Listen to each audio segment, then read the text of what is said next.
Back here on Geoff's T-Bird, we're going to pull the heater core out. First step is removing this trim and this trim. And we got to pretty much remove all this trim. So we need to get this panel out. And we can remove this piece of dash. And then it's right back there. Now that our trim is removed, we will go to removing the nuts on the back side.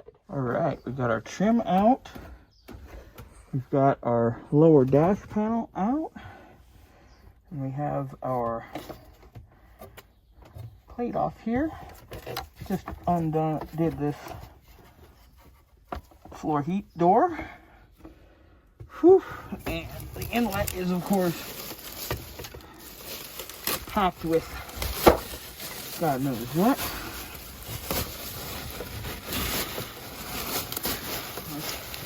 That's real cute.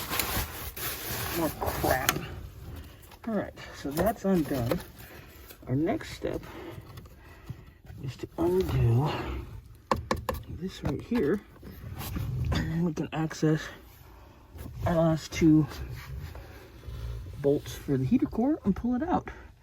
It is a 2-bolt. We already undid it under the front. Up under the firewall. Progress. All right, we got her out.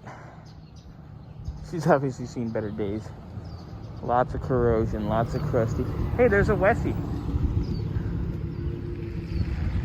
Yeah, she nasty. So we'll get us a new one here and down the old road.